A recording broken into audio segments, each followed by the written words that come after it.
So let's say you found a skeleton. How would you tell it's a dinosaur? You personally, how would you decide? Well, interesting question. I don't know. I'd have to do some research on that.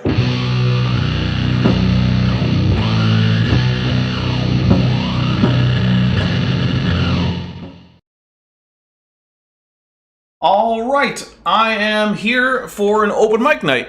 And before we actually get into talking about whatever, I'm going to let everyone know how this is going to work. So, I will occasionally post the join link in the chat. And if you want to come in, you can click the join link. But there are rules. I will state them out loud right now. And you must follow these rules if you want to be on the chat. You will be civil. We get one F-bomb per stream. You drop one after that, you owe me a $10 super chat within 5 minutes or you're out. Because trying not to get this whole thing demonetized and everything. Question, where does one acquire these fusion bombs? Yeah. Let's see. We're not doing politics. We're not doing religion, per se. We're not having a fight like, go, Christianity is better than Buddhism. No, we're not doing that. We're also not probably going to do any moral philosophy. Interruption will get you a warning. If you keep interrupting, you're out. And if you are a minor, you need to have your parents explicitly say that you're allowed to be on here. So, yeah. Alright, so those are the rules. And, in case anyone has missed it, I'm going to post the join link. And remember, I do get to see who it is before I admit you to the room, so you're not going to surprise me by coming in. But, we've already got Dakota and TD Lane and Benthoven. How are all of you? Doing well. All right. I'm doing well. I'm doing pretty well, too. All right. Well, so, now I'm also going to be doing, I can only have 6 people in here, so I'm also going to try to cycle people through. So, if anyone has anything that they want to come in and talk about, that's great. Otherwise, let's see. TD Lane, I know that you have been keeping track of what's going on in the crazy world of Young Earth Creationists on Reddit. I mean, the kind of Dakota probably would be able to describe it better, but okay. Well, in that case, there have been some silly things like saying the repeating of Hyracotherium as a Hyrax, and as well as saying radiometric dating doesn't work because of a less than 1% error bar. There's... In that case, that was the error bar is 1%, and therefore the error can stack on itself. And then basically, what the applied thought, he thought the error bar could lead to a compounding interest of error. What? That's not how error bars work. It's yeah, plus or minus 1%. For any timescale, he thought plus or minus 1% for the timescale they measured, and stack that. And yeah. this is the first of 5 arguments where he shifted. So I didn't mean that. I meant this. No, I didn't mean that. I meant this. This is a creationist calls Vivek. I don't think they're honest. So, honest, informed creationist. Pick 2. It's not always going to be 2, though. Yeah, sometimes you can only get 1. But yes, you can... In this case, it's 1. So, there's still talk about the Hyrax and the Hyracotherium being the same animal, huh? Yeah, it's a different person, and they don't seem to be well-informed. They're very arrogant and just stopped responding to people. Standard for Reddit creationists. Yeah, and Trim Tarask asks, may I ask where this error bank is? I would like that 1% compounding interest. Yes, that would be nice, wouldn't it? Yeah. I just drop $100 in there and then just every day I got 1% interest. Come back in a few years and I'll just live off the interest now. Thanks. Yeah, that would be crazy. You know what? Even on my monthly, that would be on a checkings account, a monthly interest. That would be pretty good. So, hey, someone come on in. This is the chance that anyone in my audience can get to just talk to me on a call, because I'm usually not easy to get onto a call. Not a super high number of people know how to get in touch with me well enough to But, get me I on mean- a call. So Really, if we want to get you on the call, we just spam you on Twitter. unless I'm not checking my Twitter, which I'm often not. Yeah. But yeah, come on in. Unless it's saying the room is full, which it shouldn't be. I should be able to get 6 in here. Yeah. But yeah. Anyway, let's T-Lane. Let's get a Robert Byers reading in here. Get me some Robert Byers to read and link it in the private chat. I want to read that. All right. Let me. You're a cruel man, Dapper. You're a very cruel man. Trim Teresk, you're too shy. Come on, we're a fun bunch. You can just hop on in. Because this is an experiment, and I have no idea if this is going well. And if it goes poorly, I just won't keep doing them. But if it goes well, maybe I'll turn it into a thing. You know, like every, I don't know, month or every other month or something. Maybe I'll do just an open mic night where you guys can come and hang out. But you guys will have to let me know how much you like it or not, because yeah, it's a weird thing. But actually, I would like someone to try and come in, even if it's just to make sure that they can. So if someone could just click that link, come in, and you can very well tell me that you don't want to be on, and that's fine, and I'll just not add you to the call. But I just want to make sure that it's actually working, that the link... All right, I got one. All right, link it to me. Oh, Burnbird! This is just for Fred in total. Okay, hold up. If you go... Hold up. Oh! Hold up. TD Lane, hold up. Sorry. Okay, because...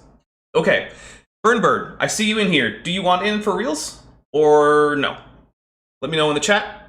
That'll probably take a few seconds, but TD Lane, when you're ready, you can link that and tell me where to go. So there you go. I'm not seeing Burnbird. Okay, well, he's still here, so I'm just gonna add him. Hey, Burnbird, how you doing? Hello? Hello. I wasn't sure if you for real wanted in, because I'd said to, you can click the link and then let me know in the chat if you really want in, because I was making sure that it was working. But I guess it's working. So welcome to the chat, Burnbird. What do you want to chat about?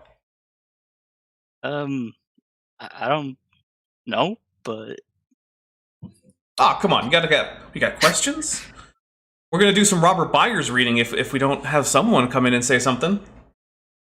although then I might ask, who's Robert Byer? Oh goodness. So Robert Byers, for those of you who don't know, is he's an almost completely incoherent creationist who likes to hang out on, is it r/debate evolution or what? He is everywhere. Okay, yeah. There is nowhere you go where he is not, if it's evolution related. Yeah. So Adversely creation related. but he's not just incoherent in the sense that like his ideas don't make any sense. His writing is almost completely incomprehensible too. So it's always a bit trippy. So yeah, it's a little crazy. I've got one ready. You do? Alright, post it in the chat and I will open it up and I will probably... I posted the thread it's in. If you go to the bottom of the thread, his comment to the last one, for me, I have to press A+ next to it to Where did you post it? expand it in the live chat. I'm gonna put Oh. the permalink to his comment specifically inside chat. Okay, here we go. Let's get some... now we can get... I'm going to share the pain with all of you guys. This is going to be wonderful. Alright, so, actually, I'll just show it to everybody. So now the audience can see it. Sorry, I'm not screen sharing it with you guys because I don't have enough screens. But, let's see. The fantastic timelines given for these dinos are unreasonable, dude. To begin with, any evidence from these fossils of DNA would be good evidence for recent burial. I fibbed. No, I'm just reading it. I fibbed it hard to see how DNA would stand the fossilization event since it's all about squeezing things. Anyways, I see dinosaurs as a modern myth. They were just instead variety '(s) in spectrums in kinds. Just after the flood, we had new spectrums. Oh my goodness. Now all of you have been introduced to the wonderfulness of Robert Byers, but in a recent development, we got this guy here, Robert Byers, Depressed Editor. And if you like to follow things on Reddit, you should follow this guy. Because we don't know We don't know who they are, but they're doing good work. Oh, by the way, and Spitty asks, isn't this talking about creationism a discussion on religion? So it is, and basically when I said we weren't going to talk about religion and when I opened up, what I really mean is like we're not going to have the fight over is religion good or bad, is this religion better than that one? We're just not going to do it. But we will talk about creationism and religiously motivated anti-science in general. I'm fine with that. So basically, Byers, I can't talk today. Depressed editor, basically follows all of his posts to fix them. So but Byers' depressed editor didn't fix the verb agreement problem right here. Uh-oh. I don't know. Yeah. Oh, and it has this editor, he's getting sloppy. He didn't put a space in here. Oh man, they're gonna get roasted. Man, that guy. We'll have to email him. Yeah. I don't even use Reddit. Does Reddit even put up your stuff? Like your I mean, email? it has the messaging, so you can message him. Oh, okay. Yeah, that Spectrum apostrophe S is just perfect. Let's see. Is there more Byers in here? I don't know how to do Reddit. I don't use Reddit. I think it's kind of funny. Danish Debater, how are you? Well, hello there, Deborah. That was fast. Yeah, well, I just noticed you popped up. So, Yeah. I'm actually going to see if anyone wants to cycle out just in case we need to get someone in. Because with the 6-person match... I'll be short, so... Oh, okay. Well, so what do you want to say, man? Well, I just wanted to ask you, there's all this debate currently going on, and with the Standing for Truth, what should we call them? Intelligence, are currently trying to debunk everything they can. Are there any plans to come with some rebuttal to those currently, should we say, debunking videos? So that is a good question, and I don't want to give away too much of the behind the scenes, how the bacon is made and all that, but I will say this. Recent events have made it less likely that me or Erica or the general group of friends there are going to explicitly address Standing. Basically, Standing needs to once again be someone who we can reasonably treat as a good faith actor, and also someone who does not support people issuing death and doxing threats, and also not associate with people who commit open and brazen academic fraud. If Standing can fix those parts of his community, and also again act like he's at least being an honest interlocutor, like if he can do those things, then we will probably be willing to engage again directly.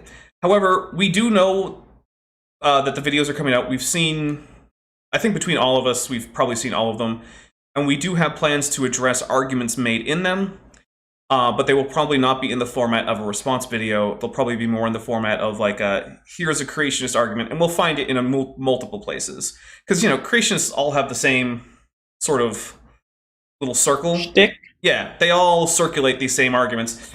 And we have a $5 super chat from Peter Riley, who says, hello, Peter Riley. Actually, I just saw that I got an email from you, and I'm going to be taking a look at that article. So Peter Riley is the author who wrote the articles about the Kenthoven $500 million lawsuit that I read. It's on, I think it's on his own blog. But yeah, he's been also following the non sequitur case, which is not what this call is about. I don't really plan on going into that big, but he's been following that too and writing about that on Forbes. So yeah, check him out. And Dapper, I think you mean a they're in a circle, perhaps one might say a circle handshake. All right, but I do want to make sure that anyone else who wants to get in. Well, I'll happily jump again. Are you sure? Just a question. Are you Yeah, sure? thank you for the answer. That was awesome. I don't have that much time, so Oh, have a nice one and great chat. I'm looking forward for whatever videos comes out. All right. Well, there are some more in the works. Have a great day. I'm actually only one. To here. Oh wait, did you say it was your birthday? No. Who said happy birthday? I thought I TD Lane said, just. I said have a good day. Oh, I thought you said happy birthday. Oh. I'm sorry. Well, thank you, All TD, right. and same to you, and Yeah. to the rest of you. So, all right. Talk to you later, man. You have a good day. See you. Same to you. All right. So, there are actually some videos in the works. The Mega Catastrophe video, the last one, is finished, uploaded. But I'm also only one organism away from making the next Speculative Evolution video.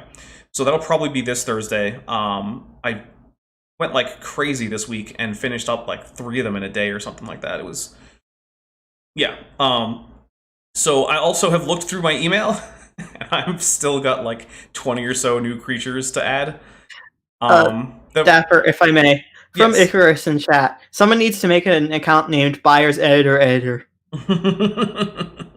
And also, I'm your editor. Please direct all inquiries to Cheshire Vic on YouTube. All right, Aztec Dragon wants in, and I... oh, wait, that's not the join link. That's the link to the Reddit post. I was about to link to Reddit. All right, that won't work. Well, since this is very public, here you go. I'm going to copy that. Just get out of here. And, paste. And just before you come in, Aztec Dragon, make sure you follow all the rules. Make sure you've read them, understand them, all that stuff. But, we're a pretty nice bunch. But, yeah, so now you guys, you're getting a little bit of the inside, because this is the kind of thing that, a lot of us just kind of hang out and do anyway. In the background. Like, this is often how we prepare for videos and whatnot, and plan them out. So. I mean, we had a somewhat drunken hangout yesterday evening where Gutsick Gibbon raged about standing. I missed most of that too, and I regret having to miss it, but oh well. Because, Such is life. yeah. The thing is, okay, look, I know that there's a fair chance that Standing is going to see this. And Standing, I don't dislike you, but you're not being an acceptable person to interact with now. And welcome, Aztec Dragon. Thank you. So, what do you got for us? I was watching your debates with Ken Hoban a couple days ago, and it came with and there was some interesting things he doesn't really mention about after the flood and how we have a lot of evidence about ancient ecosystems, Okay. like the Eocene Thermal Maximum and the Human African period. That's one of the things I kind of wanted to find out. What would he say about those? Because there's a lot of evidence for rainforest and the poles and stuff like that, coal swamps. I don't think Kent has ever heard of the Eocene Thermal Maximum. I'm going to put that out there. I don't know for certain. I've literally never heard him talk about it. But then again, It's something only nerds know about. well, I mean, that is kind of true. So I don't think that he has ever thought about the Eocene Thermal Maximum, just because it does, in his mind, it's not a thing.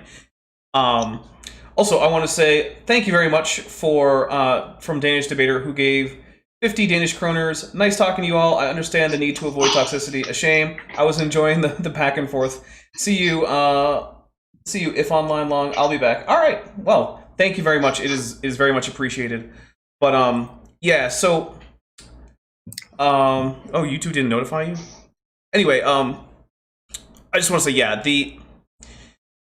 I am not forever shutting the door to Standing for Truth in terms of direct engagement, but he needs to clean up his act a bit. The behavior that he has been surrounding himself with is dangerous in some cases, and also it is simply, I mean, there's actual academic fraud, which, by the way, in case anyone's from the Brain Trust is listening, academic fraud isn't criminal fraud. No one is accusing Raw Matt of having committed a crime. It is not a crime to commit academic fraud. Well, at least usually. Some academic fraud is crime. But it is not per se a criminal act. But anyway, so Aztec Dragon, to your question. So yeah, I don't think he's heard of the Eocene, and generally speaking, I think he falls into the hydrologic sorting thing when it comes to paleo-environments.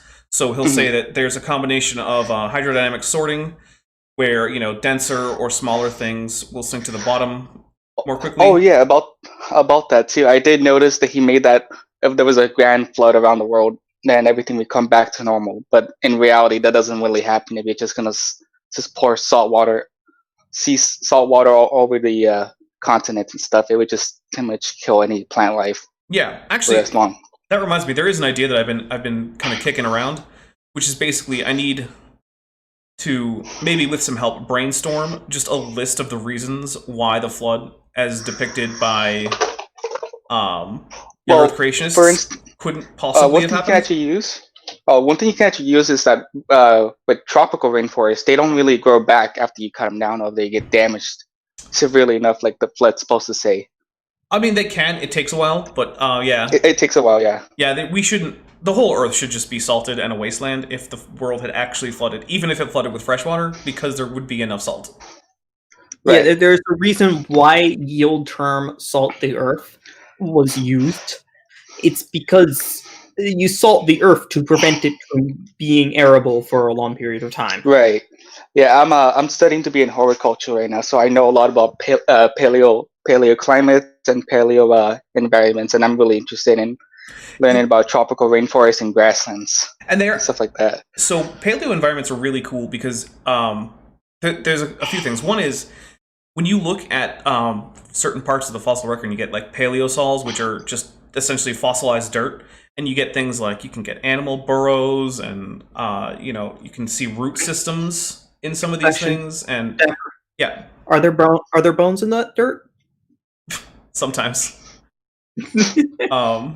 So like, yeah, you can get this real picture of an actual living, breathing community of animals and plants and all the other associated organisms, and you can just look at how this, the Earth has changed over time.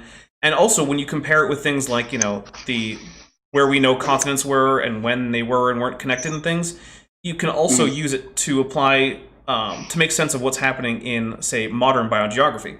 Like, for instance, one point that I made, I don't think it was on air, but one point I've made is, gee, I wonder why the freshwater fauna of Africa and South America are so similar. Why do they both have pleurodira turtles? Why do they both have cichlid fish? What's going on here? Or then there's other weird coincidences, like why is it that North America is the only place other than China with both, well, alligators. There's alligatoroids in South America, but whatever. But with alligators and giant salamanders. And also there's some interesting floral but similarity there too. It's like, I wonder if maybe in the Mesozoic there was a connection between these areas, which is how things like, giant salamanders went back and forth, and how things like ceratopsians and tyrannosaurs that evolved in Asia ended up in North America, where we find them now. Well, not now, but... Right, like how marsupials originally evolved in North America and eventually went their way down south to Antarctica and South America to get to Australia, where they are now. Yeah. It's also like, you also get other things like, hey, why do we have all these marsupial bones in South America for an entire largely extinct marsupial group? And now we mostly have placental mammals in South America. However, the family that includes the North American opossum is still very diverse in South America. It's like, yeah, these things don't make sense under a young Earth flood model. None of it does. Right. Another thing too, I like to point out about Ken Hovind, he really talks about how kinds are how a dog would produce dog, a cat would produce cat, corn would produce corn, and he would say like, oh, if you talk to any farmer who said they would never make any different new species, that's actually really wrong. Since I study in horticulture, I know that corn was way, way, way different than it was a few thousand years ago than today. And if you look at our wild ancestors of bananas, they have a lot of seeds in them, and today they're pretty much asexual at this point. They're pretty much feeding like corn and stuff like that. Yeah. So that is a form of evolution. Like if you're eating one of the Cavendish bananas, it's common in most of the world supermarkets. Those are all created by either grafting or planting cuttings. They don't reproduce sexually. Yeah, and they're all just clones of clones. So any banana you're eating, it's just a clone. Yep. Same one. Which is it actually makes them more at risk from disease. Yes. Yeah, that's what happened to the Big Mike. back in the 1930s. Literally. That's why banana flavored candies don't taste like modern bananas. Yep. They 'cause- taste more like the old school bananas. Yep. Which are basically extinct. Well, when Yeah, Ken so says past the farmer, I think he refers to like the Alabama chicken eating Baptist sort of redneck Right. farmer. Well, He, That agrees with them. he is in Alabama at the moment, so there's a lot of farmers over there. yeah. But But in any case, Go on. and it's the problem that you get to with the whole it's the phylogeny thing, right? You're not anything that you take from corn and breed will be corn. It might someday be an oak tree with fleshy, sweet fruit around it or something, and it might, have a woody stem that you can build a freaking house out of. It'll still be corn because that's how ancestry works. Like, no Right. matter what happens with your ancestry, it remains your ancestry. It's like how many, like, let's say you have kids, right? And they have kids, and then they have kids. At what point do those kids stop being your descendants? Literally never. As long as they just keep breeding, you keep getting descendants. And Think about this. One day, everybody will be a descendant of Genghis Khan. Probably, yeah. that's true. That is probably true. He's already, an ancestor to something crazy like 10% of the world's population? Yeah, Right. it's pretty ludicrous. Not too long, he's going to be the new chromosomal atom. Oh, hey, Frontotopia. Hey, you know what? I'm actually going to get Frontotopia's channel up here. And yeah, if you want in, I'd be happy to. Yeah, you can cycle me out and put All it right, in. I'll talk to you later, Dakota. Have a good day. All around.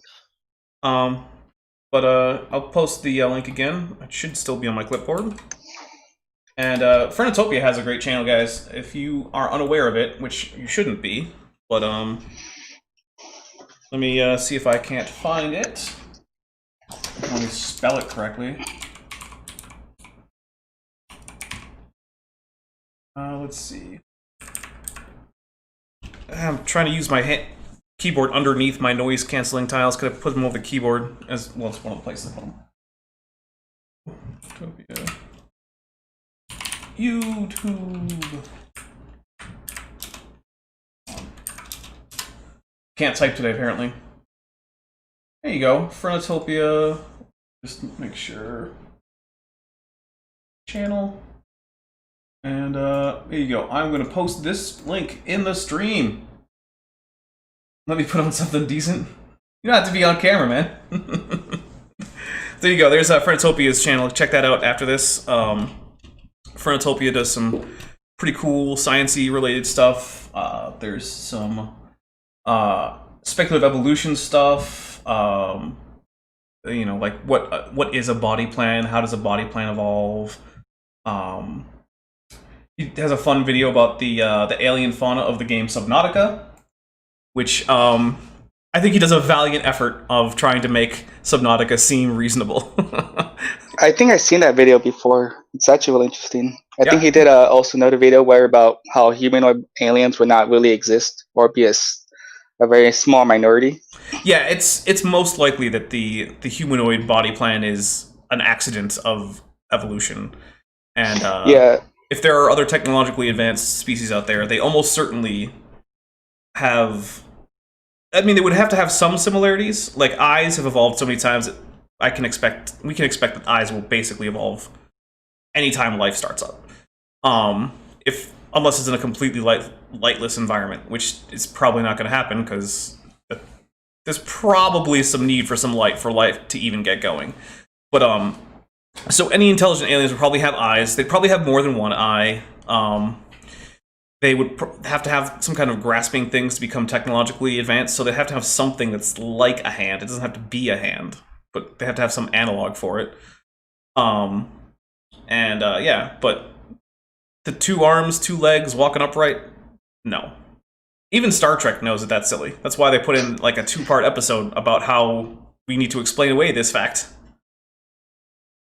or I saw that episode too. Yeah, I deal with a lot of student intellectuals on other places, and they say, these the gray aliens and the reptilians are actual aliens, and they came to Earth.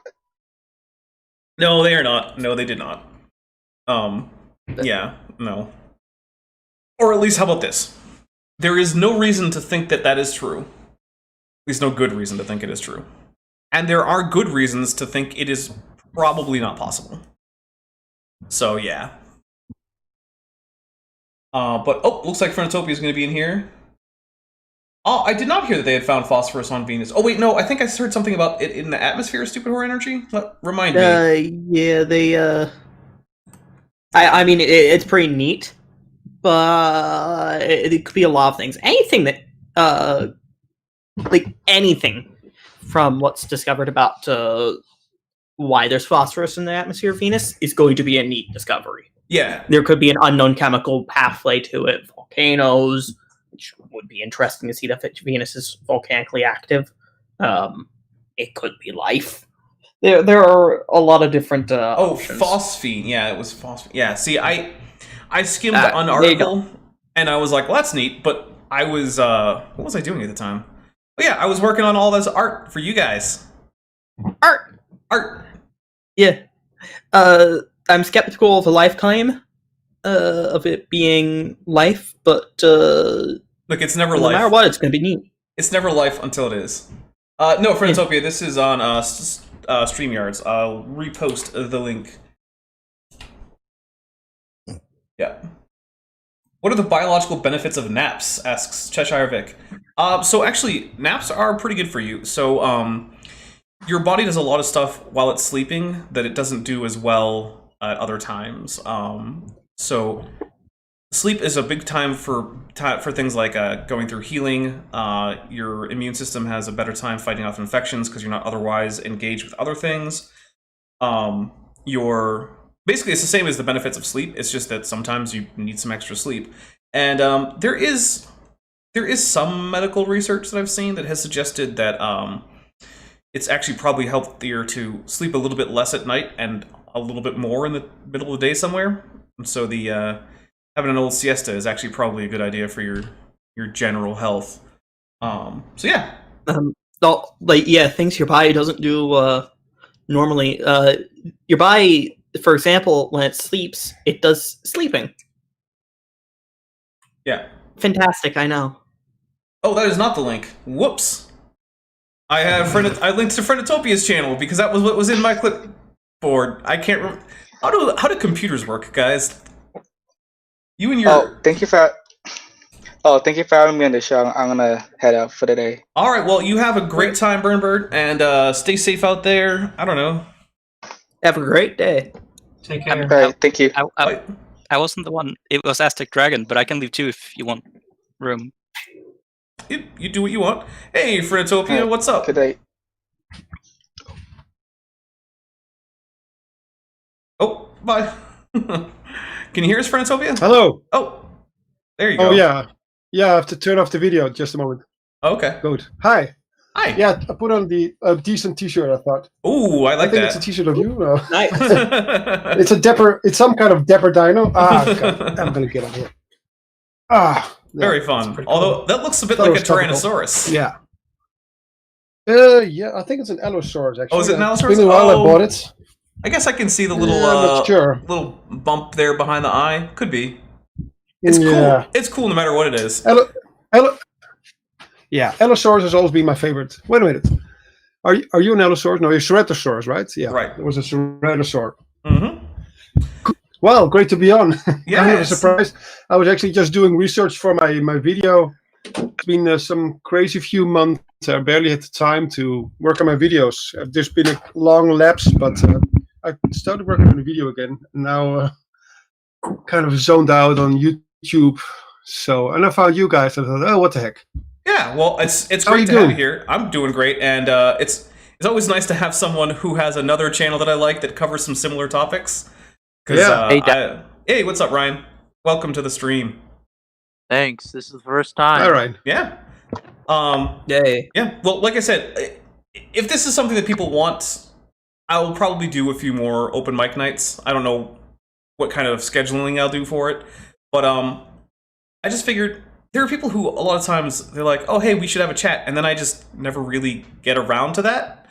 So this is for all the people who sometimes want to have a chat, and I'm so rarely around. But I do have a quick question though for Frontotopia. Can you give us a little sneak preview of what your next video is about? Oh, okay. Spoilers. Yeah, sure. A channel exclusive. I can do that. I can share my screen. I can show you the teaser part, the intro part. Okay. Which is like 10. Let me see how many seconds that is. All right. Yeah, if you're interested, then I'll show that part in any case. I'm very interested. This is like share a the scoop. screen. Yeah. Oh, wait a minute. Maybe I should before I do that, maybe I should post a link to this stream on my own channel, so people can. Oh yeah, go for it. Find it. You are very welcome to bring. How darn it? How do I? Yeah. Oh, there it is. Okay. Yeah. If you. So this is just open mic night. Just mute it. Yep. Okay. I'll just share the link on my own channel, community. Awesome. Just a moment. So Ryan, what's up, man? So just keep on talking. So I'll just fill about your stream now. What are you guys talking about? Just any nerd stuff? Yeah, it's open mic night. As long as you don't break any of the rules, it's probably fair game. So what's the rule? Oh, you didn't read the rules before you came on, Ryan? No. Uh-oh. That's a problem. Anyway, it's not that big of a deal. So you got to be civil. Either. We're going to be avoiding F-bombs because if we get more than one in the stream, the person who keeps using them, you owe me money, man. It's $10 super chat for each one. That's the rule. Yeah, those fusion bombs cost a lot of money. Yeah. Oh, how? We're not doing politics. We're not doing religion in the sense of like we're not going to talk about what the one true faith is or our arguments for or against God. I'm just not interested in those conversations. At least not on this channel. And we're not doing moral philosophy. Can we talk about Ken Hovind? Absolutely. We already did a little bit. With Aztec Dragon, who is not currently here. Oh, crap. I missed it. That's alright. I was too busy playing Red Dead Redemption. Hey, I mean, games are awesome. No shade getting thrown on that. It's amazing that he thinks that there's no such thing as a Mesozoic. There is such a thing as a Mesozoic. Yeah, it's a really weird thing because, okay, let's take for a moment seriously the idea that the geological record, all these sedimentary layers and whatnot, are in fact due to the flood. Okay, great. We still have a series of strata that are in the Mesozoic system, right? Because you gotta remember, a period is a part of time. But in geology, we have systems. And systems are literally physical things that exist, right? The Mesozoic system is a thing you can go out and touch. You can hold some of it.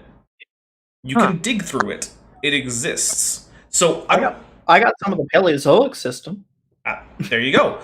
Yeah, actually, there's some Mesozoics and Paleozoic stuff. There's like some Triassic and Permian and Cambrian stuff right around here. Yeah. Yes, actually, Icarus is correct. The second rule of open mic night is, in fact, you have to hit like. Come on, guys, help me out. But yeah, so it's a very strange thing. Like, I understand those periods didn't exist. They didn't happen. Like, I get that's your position. But you have to deal with the fact that there's a physical thing called the Mesozoic system, and it's there. It contains distinctive flora and fauna, fossils. It contains distinctive depositional environments. It contains all sorts of this stuff that really exists. But Kent Hovind is good at pretending that things don't exist that do, and pretending that things do exist that don't. Like, it feels like you're headbutting a wall when you're talking to him. Yeah, well, there's a reason I haven't talked to him very many times. Let's see. How many times have I actually had a conversation with Kent Hovind? One, two, no. Yes, that's dos. 3. I think 3 times. Yeah, thrice. I've been making a lot of rant videos about Kent a lot. Hey, Eric's here. Can we so hi. Now that we got another 6, can we cycle somebody out? Bent or TD Lane, you guys wanna? Yeah, I can head out. Alright. I can head out, so I'll see you guys later. Continue being cool. What's up, guys? Hey, Eric. Just having not much. Open night, Mike. Yeah. Oh, we got someone pouring himself a nice beer. Man, I'm jealous. It's not even 1 o'clock here, Frontotopia, so it's a little bit early for me to start it. On my lunch break at work, and I thought, hey, It's 3 o'clock here. Well, it's Yeah. 3:40. Well, that's awesome. And 20 to 10 in the evening. Is it AM or PM? I always forget. PM. It's in the evening. So, Yeah. what we've been talking about. Okay. Oh, 21:40. It's 21:40. Hey, you know what? I was in the U.S. The military uses the 24-hour clock, and I was in the military, so I'm right there with the military time. But Eric, what we've been talking about is just pretty much whatever. So this really is a chance for. I'm making myself more available to people who watch the channel to come on and say whatever they want to me, as long as they follow the rules. Did you read the rules, Eric? Yes. Okay. See, he's got that on you, Ryan. Where are the rules? You're not supposed to swear or something? So it's mostly keep it civil, and there's a few things we're not talking about. So, for instance, we're not going to be talking about, say, the upcoming election or the recent death and the membership of the Supreme Court. None of that stuff. It's no polygon, no politics. Yeah, and I'm not saying that those aren't good things to discuss. It's just that that's not what this channel is here for. There are other channels that cover it more than adequately. Better than I ever will. And your channel is just science, not politics. It is science and also pseudoscience. So if it's a pseudoscientific claim, like if you want to argue with me that the election is going to be rigged by aliens, that is a discussion that I will have with you. But if you want to tell me why you plan on voting for whoever, I don't care. Wasn't there like a flat earther who came on your last Kent with Bent? Yeah, there was a flat earther in the chat. Yeah. Yep. Yeah, and I believe that's the first time that has ever happened. Yes, we've definitely had creationists in before. We actually get a fair... Been in a live stream. Yeah. Oh, well, he wasn't on air. He was just in the chat. I'm also, by the way, if you're a creationist and you're watching right now, feel free to come on in. Yeah. Oh, why did you change your... Oh. At first, your dinosaur was an Allosaurus. Now you changed it to Ceratosaurus. Oh, yeah. So there's a whole long story there. Actually, it's not that long, but so if you look back to my very first couple videos, right, there's a different Ceratosaurus model that I'm using, and I had made that on my old computer, and that was back when I was living out near Boston. But when I moved out here to Phoenix. When I got my computer out, I found out that it was broken. And I did not, at the time, have the time, or at that point, the resources to recover all of that, but I wanted to keep making some videos. So I got myself a little laptop, and I actually bought that Allosaurus model. I think it was like $50 or something. So I bought it, and I used it for a bit. But the whole time, it was only ever just a stopgap. So there's actually a few videos you can see where you'll see my current avatar as it's being made, because almost immediately I started creating this avatar. So that is, in fact, an original Dapper Dino. I made it. It took me... That's Dapper Dino first. Yeah, your late father. Yeah, it took, I think about 3 months or so to go from nothing to a textured and rigged model. Maybe I'll get better service. So, it's not perfect. Did you say that your... Oh, sorry. Sorry, didn't I say what? Didn't you say that your original model was like a Jurassic Park one? No. It was a bit more cartoony though. So my original plan for that one was basically that I was going to be rendering most of it on my own, and I wasn't actually using a render farm at the time, which I do now. Most of my stuff gets done in a render farm, but so it was a very intentionally cartoony model, so that I could use cartoon shaders on it, and thereby actually be able to render in time. Because you guys are cutting out. Okay, but yeah, so. Ryan, I hope that answers the question as to why there's been the avatar change up. I was just wondering. It's just Ceratosaurus doesn't get a lot of love and attention. Well, so I picked Tyrannosaurus in the first place because it is, as we all know, the fanciest dinosaur of the Morrison Formation. Cheers! I've got water, but cheers. Cheers. Now I can hear you guys better.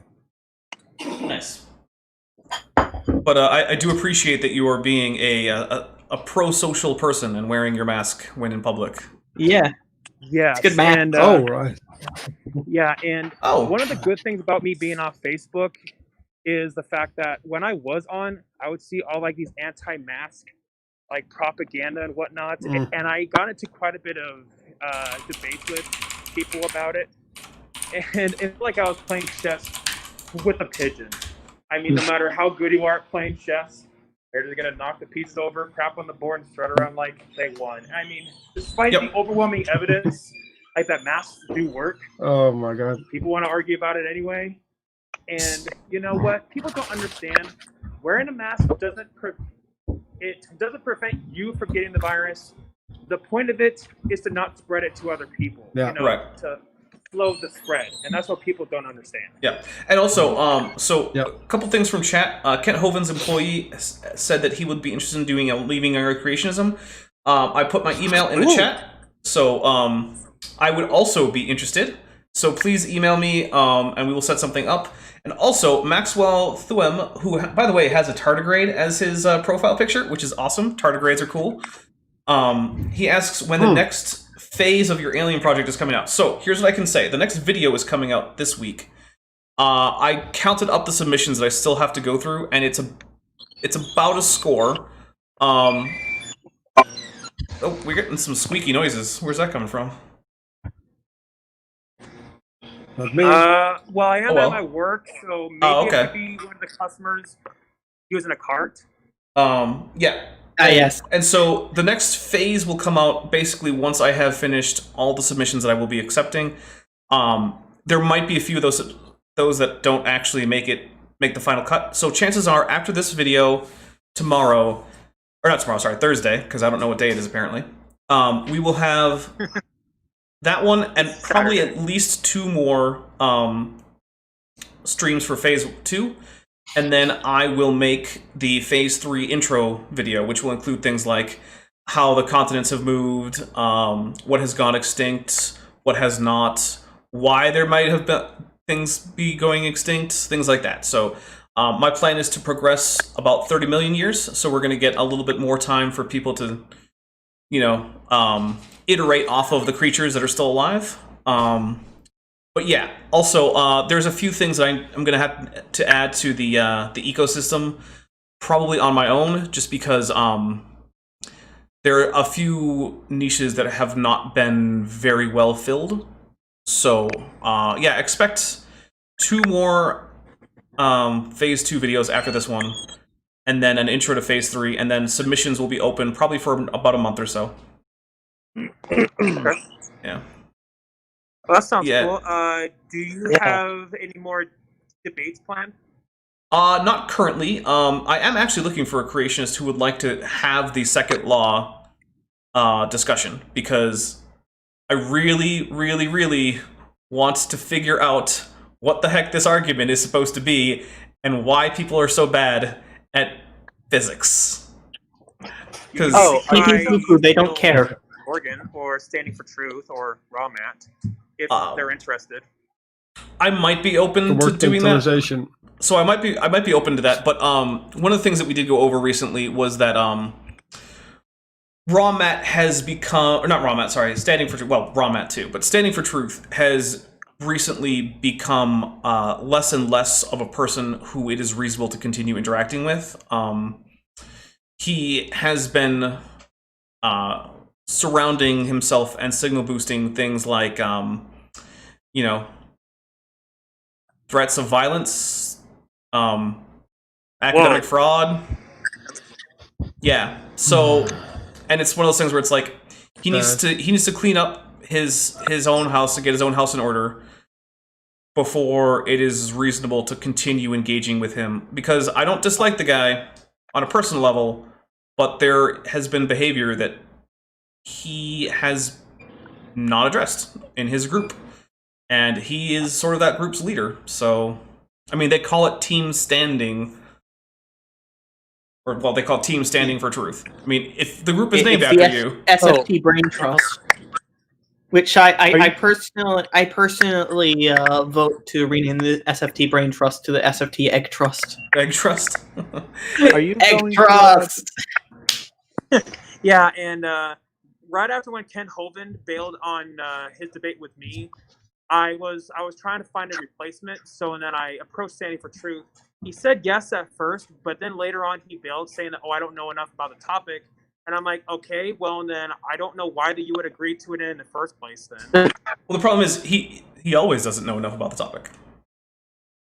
Yeah. Yeah. This is a dude who thinks that methylation targeting means high functionality in a gene. I should do a video of him, so I can debate with him. Of course, my videos would be a bunch of R-rated stuff. I mean, hey, I'd be interested. Frontotopia, is there any chance that you have that little preview queued up? Well, I was sitting here thinking, oh yeah, my video, I could do that. But I was just thinking, I've been debating creationists well over 20 years, 23 years. I've been starting debating in 1997. Sorry about it. I was going to say 1979. My goodness. No, I don't know. That's not what's the line back then. I'm not going to post in the. That's been longer than I have been alive.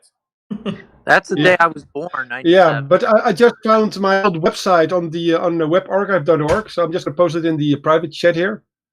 Cool. So it's in Dutch. It's in Dutch, yeah. But it still exists. That is really funny. Well, if you want, I can put it. I can put it in it's the. So goofy. Yeah. Well, sure. All right. It's all in Dutch, but this isn't a language. It's just silly German. Dutch. All right, here you go, guys. Here is some Dutch anti. German is silly Dutch. But we like. Oh, there you go. Yeah. I think I also I made an English version. Anyway, yeah. But so here's a question. What's funny you mentioned the tardigrade earlier. Yeah. Oh, sorry. Right. Here's a question. What pseudoscience do you think is more dangerous? Anti-vaxxers or anti-maskers? I think it's so. Here's the thing. I think it's very much a time thing, right? Like right now, I would say anti-mask is probably more dangerous, just because it's a current disease for which there is no foolproof treatment, nor is there a vaccine. There is essentially no other way to stop it. Whereas anti-vax is normally the more dangerous thing. But right now, where there's an acute disease that is a problem, I would say that the anti-maskers are the bigger problem. Although I would also say, I haven't done the research, but I would guess that there is a high degree of overlap between those two communities. Yes. Yeah, but I would also forward the argument that because a small minority of anti-maskers can cause a lot of deaths, and a small group of anti-vaxxers may cause fewer deaths. Just from the top of my head. Yep, and the sad thing is, we're all trying to slow the spread, and and some of the anti-maskers I've heard say, "Oh well, not enough people have died from the virus." I'm like, yeah, well, if you continue not wearing a mask, those numbers are going to keep increasing, and I mean, you wonder why there's been so many cases of it, because people aren't taking it seriously. I want to read a super chat real quick. We got a super chat for $5 from Phaon, who says, "Support the most dapperest dino around. Smash that like button." Thank you very much, Phaon. It is very much appreciated. Yeah. But yeah, so yeah, I would agree. Icarus in the chat said that once there's a vaccine, the anti-vaxxers will be more dangerous. I 100% agree. I think the anti-mask thing is it's currently dangerous, but it's a transient thing. There's going to be a point in the future, hopefully soon, where anti-maskers just won't matter, because it won't be a big deal anymore. Sorry, go ahead, Ryan. I heard. Yeah, right. Yeah. I heard that yesterday. Hold on, Ryan's trying to say it. Then we're gonna let him go. I heard that it's gonna be over till February or one of those winter months. That's what I heard. Someone told me. Where did you hear that? Some guy told me. Some guy told me. That's a good source. Go ahead. No, but it's. But like, I mean, sense because there's a lot of viruses in the wintertime, right? Well, so the wintertime is a weird time for viral spread. People go outside less in most places, although they actually go outside here more. But that's just because I live in the desert, and the wintertime is when it's like, nice and comfortable. But so people stay inside more, so their virus spreads tend to be it tends to be a bit clustered, right? So like you'll get like a virus will run, like a cold or something will run through a school, or it'll run through a neighborhood that all shops at the same grocery store or something like that. But it's less common for people to be in contact with people from great distances unless they're doing vacation-y type stuff. So if it's winter and it's cold and you're staying home most of the time, you're probably not going to spread it to someone who has no other connection to you, like you might if you were, say, at the beach or something. So, yeah, winter is a weird time for that. You get, the patterns are going to shift. And so, either way, it's still important, though, that until there's a vaccine and we have a high population that has been vaccinated against this virus, wear your mask. Do not go out when you don't need to. Stay with a close circle of people so that the number of people that you can possibly infect is small. It sucks, but yes, it sucks, but we have to do what we got to do. Yeah, no one is happy about it, but. What else do I find really and didn't the president wasn't Oh man, yeah. What I find pathetic is that, okay, so these same anti-maskers don't have an issue with wearing a mask on Halloween, but now all of a sudden it's an issue during this pandemic. I'm sorry, Halloween masks are far worse than just like what are being used now. Those things will suffocate you if you stay in them for long enough. Yeah, the anti-mask people are this. It's just incoherent. I think what it basically comes down to is a anti-intellectualism and distrust for both intellectuals and political authorities. And to be fair, I have some distrust of our current. Well, actually, I can't say our current crop. I've never had a crop of politicians I didn't distrust, but that doesn't make the science change. Like, Dapper. But the president, he said that in January he said it's going to be under control in April. Yeah. So maybe he meant April next year. You never know. Oh yeah, if we wait long enough, maybe he meant the other April. Look, that's the thing. He said April. He didn't say what year. Yeah, eventually there will come an April where this isn't a problem. It's going to be gone in April, and he can say, "Well, I told you so." Oh my goodness, he'll vagueness, just like Creationist. Also, Dapper, FHT said you're gay, so you're wrong. Oh, that's a good point. FHT did say that I'm gay. Huh. No, you're not. You're not at all. Wait, I'm not wrong or I'm not gay? Because you don't know whether or not I'm gay. I don't talk about that either. Well, if he means gay isn't happy, then... yeah. I'm sometimes happy. I don't know. But yeah, that was a weird thing. Frontotopia, you're probably not familiar with that, but I had a nice little 4-minute rant directed my way by the YouTuber Faithful, Honest, and True. And bye Ryan. So I don't know if you're familiar with Faithful, Honest, and True. You lost Ryan. Yeah, he's welcome to come back. Actually, I'm gonna repost the join link. I guess he left. Okay. So yeah, what I was saying is there's a, I guess he's a YouTuber. I mean, he almost his entire channel is uploads of other not share screen of wait a minute, is it the guy with the animations? No. What's his name again? No, I think you're thinking of no, okay. What is it? Long Story Short? He does the animations, yeah. Yeah. Hey, you know what? The animation part is pretty good. He does some good animations, but no, Faithful, Honest, and True is a a Tasmanian guy, and Faithful. It's almost impossible to find because you had to do Faithful - Honest and then ampersand True period. And it's very much not worth it. Yeah, don't even look. Hey guys, sorry to interrupt. But I gotta get heading back to work now. So all right. Thank you all. Bye, Eric. So much for having me. You're bye-bye. Very welcome. Well. Bye guys. Bye. Shall we? Bye-bye, Eric. Shall I show a preview of my video then? Yes. Let's do that. Yeah. I'm excited. Flow here. Okay, I'm going to share screen. Ooh, I'm gonna All put right. your screen up. Are you ready? Oh, I'm very ready. It's coming. It's coming. It's coming. Right. Yeah, I think it's up. It's working now. Okay, right. Go. Oh my. Ooh. Spider. Oh, wait a minute. No, I Spoiler. Just a moment. I turn off the music. I hate spiders. There. I turn off the music. Okay. I'm gonna start over again. Just Okay. a moment here. Jump back. Yeah, because sometimes I listen to music and then while I'm editing, so I want to turn off the music, Oh. the background, the Yeah. editing music. So it's gonna. There it is again. Oh, I think you're not sharing your screen sound. Am I not? No. Can you not hear the sound? No. Oh, okay. Yeah, you Sorry. gotta make sure to press share Just a audio. moment. Yeah. There must be somewhere here where you can do it. By the way, anyone who's currently in the chat, There. this is open mic night. No. We do currently have a slot. Okay, wait a minute. I'll just put it over the screen. You guys hear can it hear me? through the mic. Yeah, you're a little breaking up though. Yeah. Ah, Sorry about that. No. Yeah, I think your connection is that's- dying. who, me or Wait a Rudy? minute. I'll just try again. Ryan, I think yours is might be Share dying. screen. You're roboting and freezing Share audio. on. Okay, I forgot that. Yeah, Okay. got it. Okay, now it should work. Fingers Just gonna crossed. Jump back again. All right.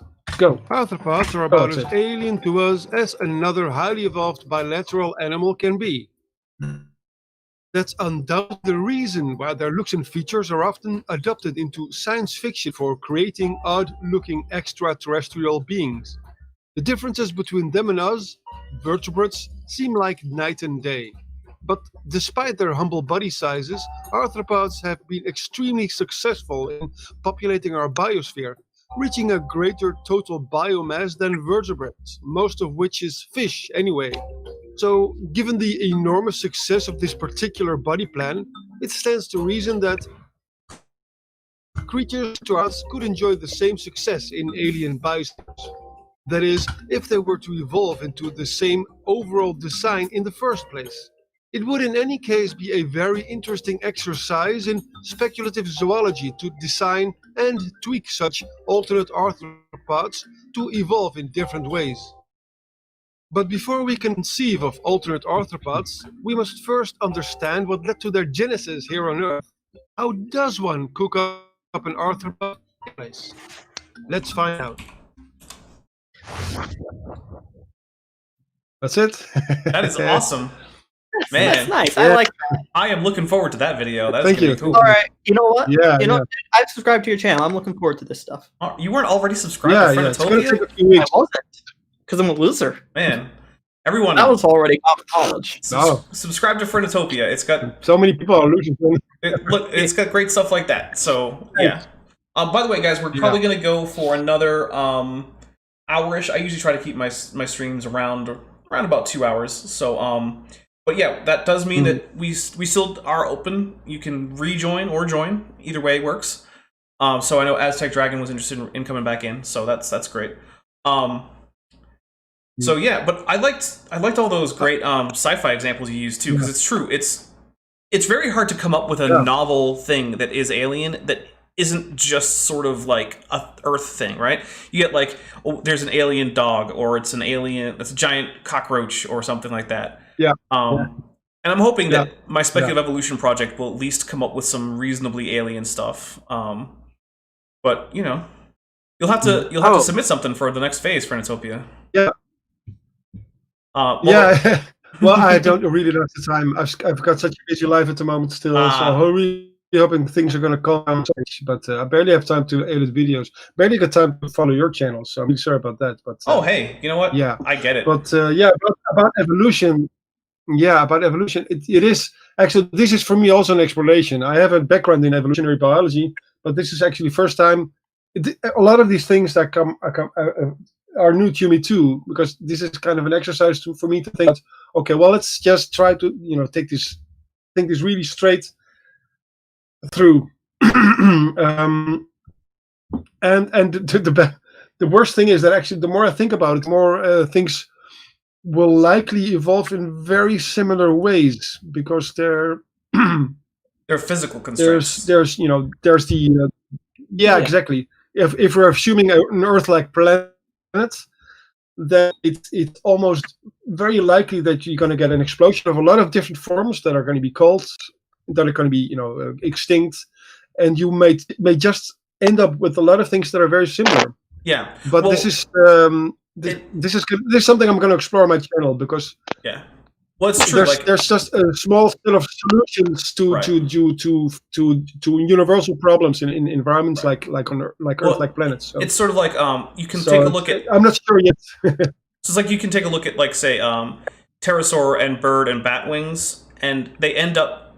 Yeah. When you look at them, say, in silhouette, they end up taking on similar profiles because you have to deal with the same set of physical challenges to be a large-bodied flyer. No matter what your lineage is. So your overall wing shape is going to have to converge if you want to do the same thing.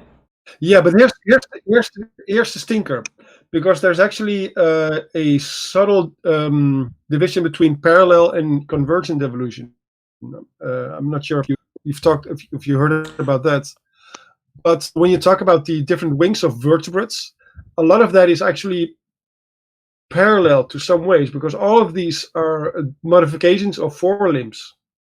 So you've got something to begin with that is very similar already, which is a forelimb, and then you make that into a wing, and then of course it's very it's very likely that we'll end up with rather similar solutions. But if you go way further back, an insect wing and a bird wing or a bat wing, they're actually more purer examples of convergent evolution, because you didn't really have something similar to begin with. Yeah, it's kind of like all those a bird wing and a pterosaur or a bat wing, they all are modified forelimbs, vertebrate forelimbs. So that's why. So if you don't have that as a starting point, that's then why you kind of get it's a subtle difference. Yeah, it's you got parallel evolution, and but it's actually very hard. There's a lot of overlap between those two things because a lot of things are intertwined. Yeah. So also genetically, there are a lot of factors that are actually in common that lead to even something like eyes. You think, oh yeah, it's convergent because insects got eyes and the vertebrates got eyes, and you think they have nothing to do with each other, but actually they do actually have genetic and developmental commonalities. They're also stemming from the same thing. So in some sense, they are parallel developments, but they're also convergent. It's a kind of a mixed bag. We have a question from Icarus, who asks both me and you, Frontotopia. On Earth, we have animals and plants, and also things like mushrooms and fungi. Would an alien planet have different categories? I would say yes and no. So, if you want to have an actual advanced, well-developed biosphere with lots of organisms interacting and things, you're going to need things that are primary producers. And they're going to be things that will evolve to eat primary producers, and there will be things that evolve to eat the things that eat the primary producers, and so on. Because all of these are energy gradients that are available to an organism. And if there's an energy gradient available to an organism, then chances are an organism will evolve that takes advantage of that energy gradient. They wouldn't actually be like metazoans, like they wouldn't share any of the genetic framework with life on Earth, although there may be some chemical similarity just because chemistry is chemistry, right? So there would still probably be structural. Go ahead. Yeah, no, I've actually been. This is a very good question, and I've been pondering that. I'm going to do a video on that somewhere in the future.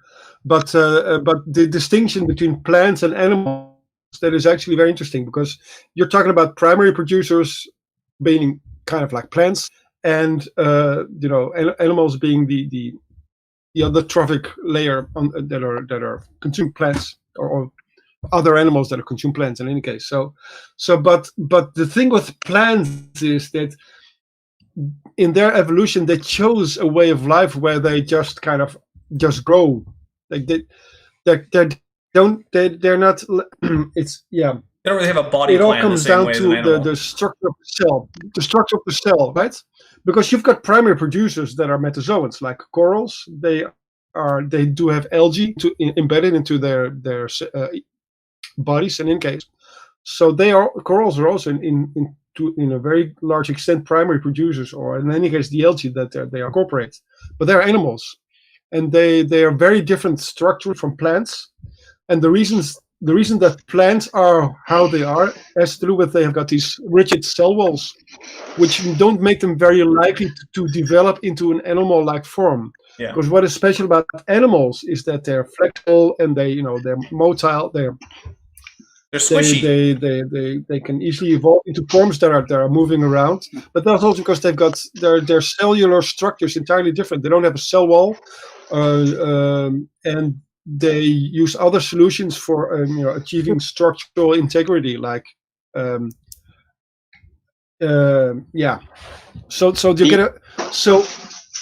So if you want to think about a parallel or something convergent to an animal and a plant, you will have to think about cells that make up those kind of creatures. And if you got single-celled organisms that have cell walls, then they will be more likely to evolve into some plant-likes, like for example fungi, which are not primary producers, by the way, but they also have cell walls made of chitin, and they also kind of converge into these plant-like growth forms. But for example, slime molds, a lot of slime molds, some cellular slime molds actually, they don't have cell walls all the time, and they are more likely some of those actually aggregate into animal-like forms, slug-like forms and stuff like that. So when you think about, okay, what's going to be looking like an animal and what's going to be looking like a plant, you're going to have to start thinking about the cells that make up those creatures. And actually, how would cells evolve on other planets? Would they be, very similar to Earth-like cells? That is a very interesting question that I hope to explore at some stage. Is that a helpful answer? Oh, so do you think there could be like something like an animal that eventually develops photosynthetic through algae, symbiosis through algae? So instead of having true plants, instead of having true plants on the planet dispersing like trees and stuff, we have like these animal type of plants that pretty much photosynthetically evolved. Yeah, because we've got this dichotomy between plants and animals, but in other planets they may have a different dichotomy. Maybe some kind of animal-like creatures that are like corals, they become the main primary producers also on land. And maybe they create these kind of chalk-like tubes, and then they throw out some tentacles with chlorophyll in it or something. Then they retract those again, and they would be primary producers, but they would be very different from the plants we know. I will say there is one thing that is the problem for the whole, like, it's going to run around like a gazelle, but it's going to photosynthesize, and that is that movement is very energy intensive. Yeah. And so your calorie source needs to be sufficiently dense to allow for that. So if you want alien creatures that can photosynthesize, but can also, run around like an animal, or like a modal animal, say like a vertebrate, right? This is going to have to be something that is not just getting its calories from sunlight. It's going to have to eat something. Because I don't know, unless it's basic, unless it's basically moving like a turtle. It's like I'm actually working on that. There are animals like that. Yeah, there are some animals that there are some kind of slugs that they eat algae. There are some kind of sea slugs they eat, or nudibranch sea slugs. They eat algae, and then they kind of incorporate the algae into their antenna and their gills. And they do also both photosynthesize and crawl around and eat stuff. Yeah. So you do have these kind of chimeric. I'm actually working on a speculative evolution project too, on if a vertebrate eventually became photosynthetic. Because I noticed some people were doing similar things where they were having an exoskeleton on the outside as bark. Instead, I was doing an internal skeleton similar to a bird, hollow bones. And I was just going to say, there are in fact a few photosynthetic vertebrates, but they tend to only be photosynthetic during one stage of their life. But sorry, keep going. Oh, and then so for the bark, I decided to make them sort of like scutes or like turtle shells. Maybe I may be able to show you. It looks similar to a palm tree or an ancient plant. Can I even? There you go. You can see that's Okay. Oh, wow. Yeah.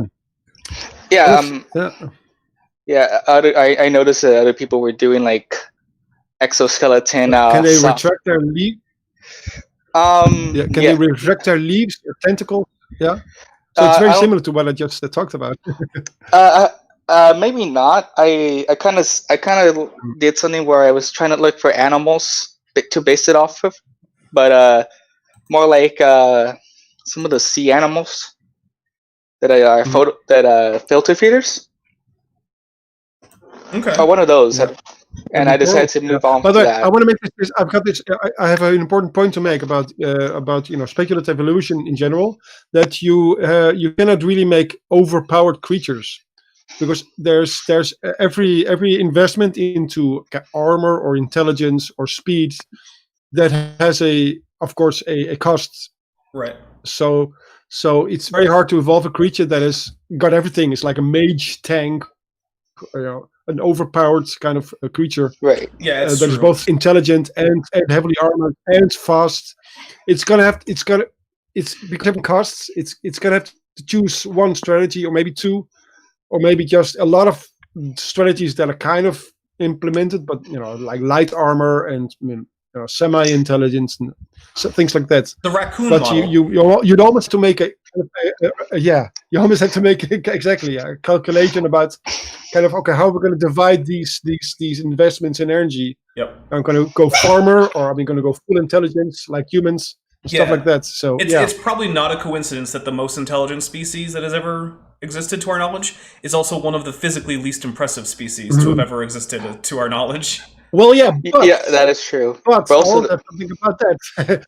there's something special, very special about humans, actually, physically, which you don't have among a lot of the other mammals. Exactly. Yeah. Yeah, they're specialized in long-distance marathon runners. Relatively specialized in that, yeah, but also intelligent. You got to be if you're going to run yourself from Ethiopia to Indonesia or something, which apparently the human line has done several times. Yeah. There's been at least 3 distinct migrations of various species of Homo out of Africa, and they got really, really far. It's kind of ridiculous. Yeah. But then you get people who say that we're not even from Earth. And that's just kind of wrong too, as well. Yeah, we don't, quote unquote, fit in the animal kingdom. We super do though. We fit in very well. My big quest is to kind of figure out how likely it is to evolve a human-like creature. Probably not that humanoids. Common. Yeah. Probably Star Trek. Yeah, Star Trek gave us a very watered down version about why there's a bunch of humanoids, and it just doesn't make too much sense. Yeah, the ancient humanoids scattered their DNA or something, and it's like, okay, but then why aren't all of the animals becoming humanoids? Like, why isn't everything bipedal? Yeah, and then that other thing is when they are able to reproduce with one another, which is really weird too. Should happen. Yeah, Star Trek. Look, I love Star Trek. I'm a big fan of Star Trek. Anyone who's been watching this channel for a while is going to know that. But it's definitely got some scientific problems. There's things like that. Also, I do remember one time the ship was saved by flying through a crack in the event horizon of a black hole, and I was like, that's not how event horizons work. That's a mathematically calculated distance. Don't even start about the tardigrades, the space tardigrades living on cosmic fungi thing. That is just I have decided to. The only thing that could save. Yeah. The only thing that could make Star Trek-like universe work is that there were some kind of spacefaring humanoids, or maybe humans from Earth, basically, because we know we evolved here, that already spread around like hundreds thousand years ago or something. Or maybe 20, but that was or 50,000 they already years did ago. that too in Star Trek, but they have Yeah. So that's the only way I think that we can make the universe work. I'll just say that Star Trek likes to fail at biology a lot. I think another great example was they had the species Ocampa in Star Trek Voyager, and the Ocampans reproduced once in their life, and each female apparently gave birth to a single infant. It's like, okay, so that means every generation you have your population cut in half. That's not how biology works. No, and the planets too sometimes don't make sense of how they are able to support life, like Vulcan.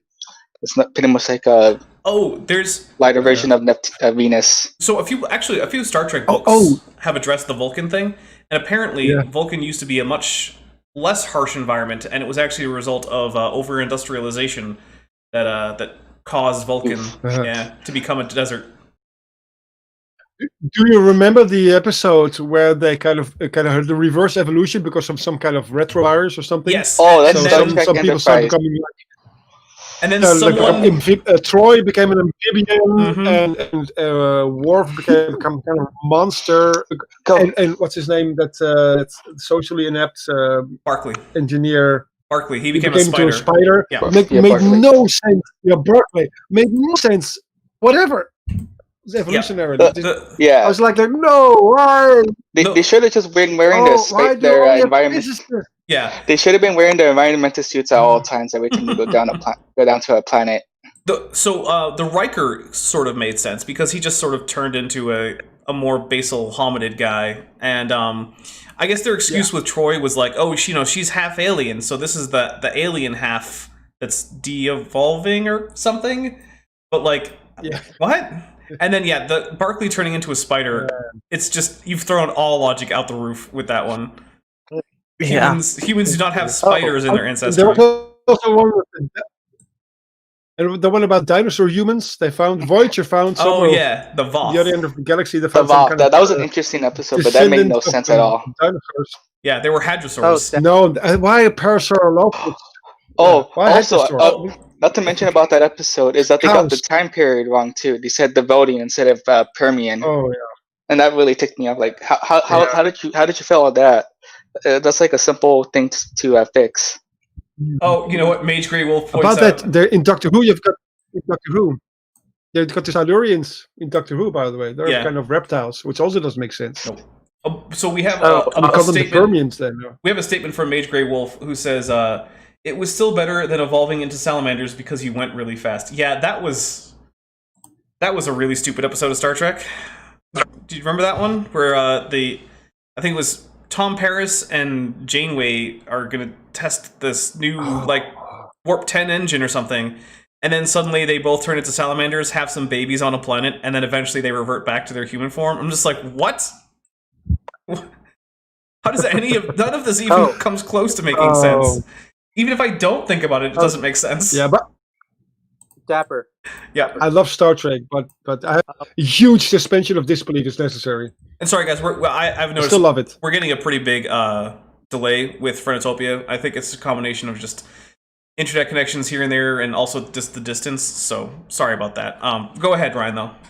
It's okay. Oh, sorry. Yeah. Are you still gonna make some future animal videos like you did, like with those bird-like future animals that you?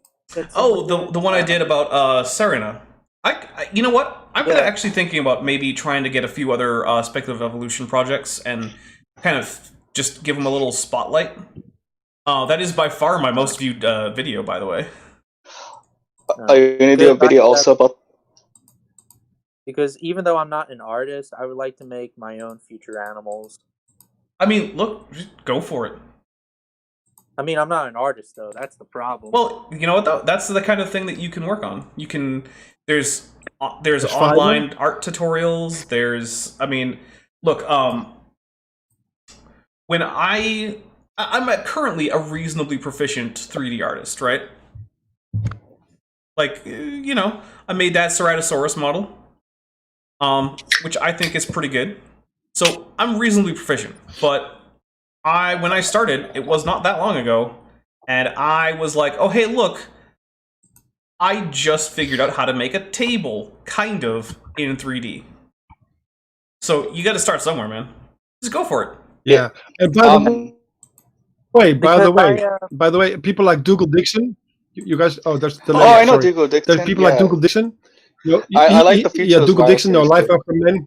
Yeah, but they also hire artists to make the nice drawings. So you can just make your simple stick figures or simple line drawings, You can always get some. Maybe you can even find one on Fiverr.com, somewhere else. Some artists who are willing to make nice. Or if you want, you can designs. just do it on paper too. I've been doing it on paper, but I've also been trying to do it on a 3D Paint. Well, actually, the reason that I'm doing the Speculative Evolution project the way I am is part of that. Is that there are people who have these creative ideas and whatnot, and yep.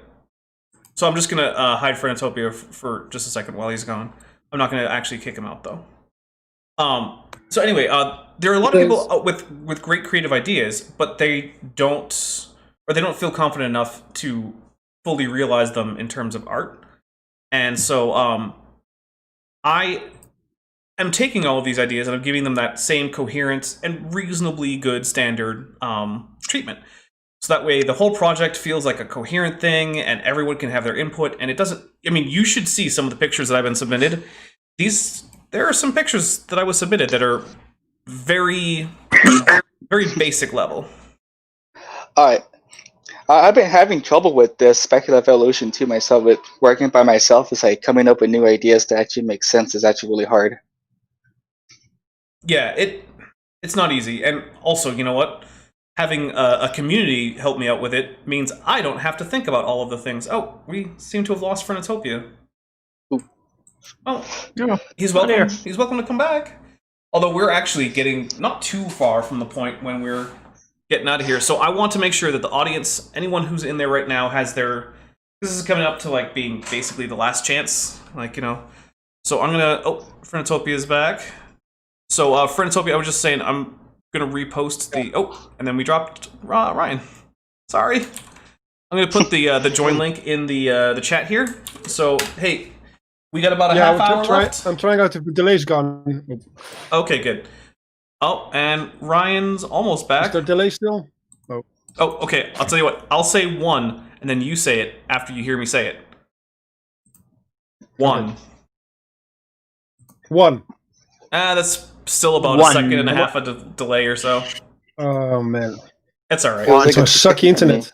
Look, between internet and distance, it happens. There's always those little problems here and there. But yeah, so I just put in the chat, that is the join link for this. As long as you can abide by the rules, which are in the description and the pinned comment, you are welcome on.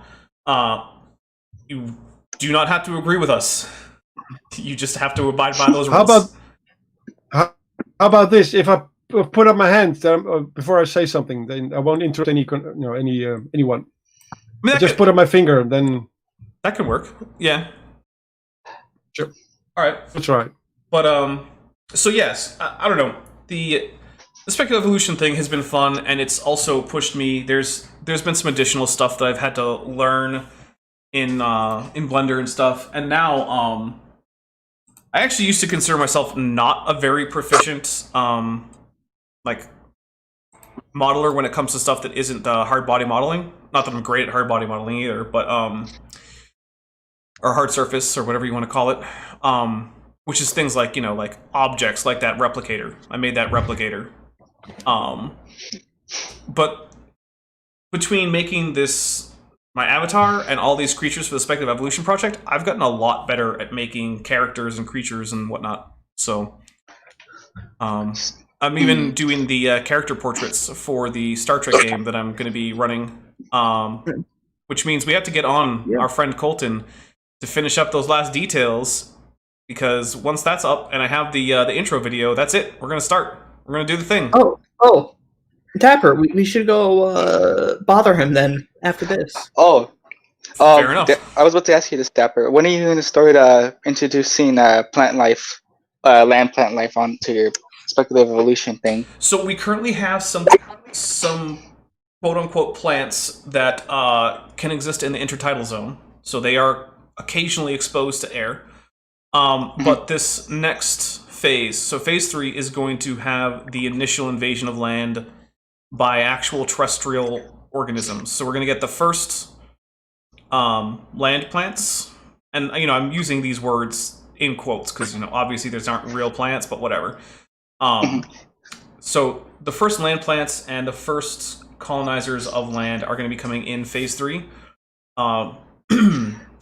So phase 3 is going to involve a few things. One is a lot of stuff is going extinct. Okay. So you might have your favorite creatures right now that are in the Speculative Evolution project. There's a good chance that whichever one is your favorite is not going to make it out. Oh, okay.